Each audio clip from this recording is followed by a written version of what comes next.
in order to have an understanding of how you as a descendant or potentially a property owner has rights in a city cemetery in the city of Sacramento, we have to go back to some of the older city ordinances. Some of you have deeds that show that it was sold as fee simple, meaning your family owned the lot. It was your responsibility to maintain it. The city wants to argue that point. And so here's what you need to look at. City Ordinance number 17, passed June 27th of 1872, talks about the 10-acre cemetery. Again, cemeteries established in 1849. In this, it talks about the responsibilities of the superintendent in keeping in proper order the drive, walks, avenues, trees, shrubbery, fence, buildings, etc., which belong to the city. It does not state that the city is responsible for the graves of the family plots. That's further reinforced. You come down here a little bit further, they have a caveat in here that says, the deeds to the lots in said cemetery shall quit claim the interest and right of possession of the grantors, being the city, but shall recite that if used for any other burial purpose, they shall revert both back in interest and possession to the grantors or back to the city. Again, there's no question they were sold for the purpose of human burials, but they belong to the family. Now, quickly to 1910. This ordinance, 950, was passed December the 12th of 1910, and it's regulating the control of the city cemeteries, the improvement, care of the same, and defining the duties of the superintendent of the cemeteries thereof, and fixing rates for the care and control of the lots therein, and providing penalties for a violation thereof. So by 1910, some of the families have started to die off and move away, and the lots are no longer being maintained by the families. So the city creates a fee schedule, depending on the size of your lot, be it a 10 by 10, 10 by 20, 20, whatever, anywhere from $6 to $30 a year, the families can pay, and the city will go in and maintain those lots. Here's where the city overstepped. In Section 4, I've highlighted in green. It shall be unlawful for any person or persons, firm, co-partnerships, association, or corporation to enter into any employment or contract with the owner or owners of a lot or lots in any of the cemeteries under the control of the city of Sacramento, because they have Helvetia Cemetery at this point, for the care and keep of said lots. It shall be unlawful for the owners of any lot or lots to enter into any contracts with any person or persons, co-partnership, firm, association, yada yada. And other than this, what they were saying is you had to pay them. It was unlawful to have anybody else do it. This section was declared unconstitutional by the Superior Court. And this is some of the problems that the funeral industry had back into the 60s and 70s, where people were trying to make it to where if you owned a lot, you had to buy their services. Again, this has been thrown out of the courts several times. Okay, let's move up to 1984, December 17th. This is when we start seeing some changes happening inside of the city cemeteries in Sacramento.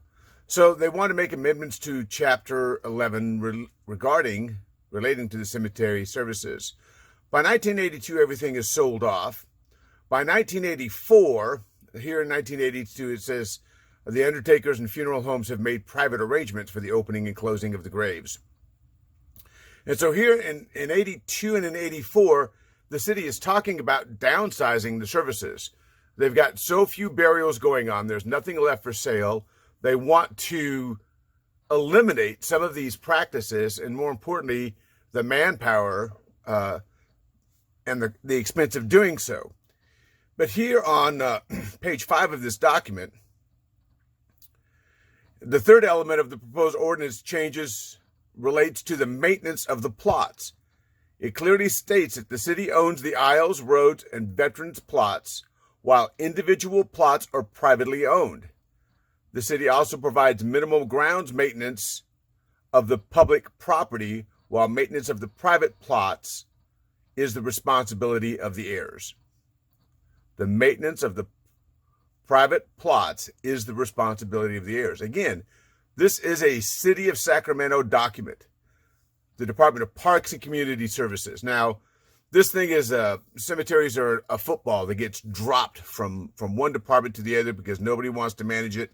nobody wants to do it. But it's very clear here that Roger P. Thomas, the director of Parks and Community Services, is telling the city council and the folks like that to avoid conflicting maintenance between city and private caretakers.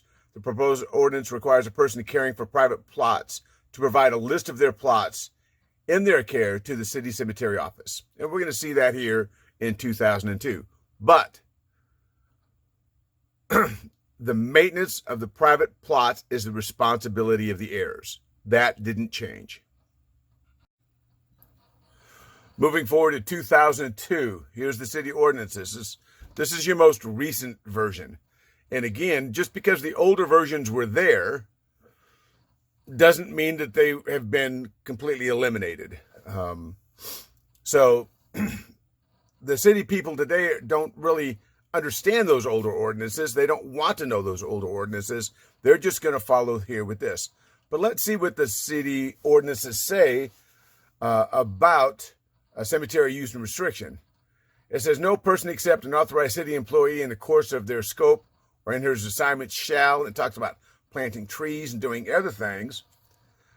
It says, in order to provide contract services for the care and upkeep of private plots in the city cemetery, without registering with the cemetery manager and providing a list to be updated monthly, designated the plots for which the contract services shall be provided, and the name and addresses of the party or parties authorizing the provision of the contract services to each designated lot.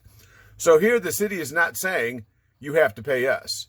They're saying that if you're going to contract out with a private company, then for contract for services, that you have to provide the cemetery manager with the list of who it is, and they get to cross-check to make sure that the right person is engaged for doing work. But it doesn't address a descendant's right to come and care for a family's lot. This only is for contract services. If you are a descendant and you are caring for your family's lot, you may not be the owner, but you're caring for it, you can still provide private care. It's not forbidden by the city code.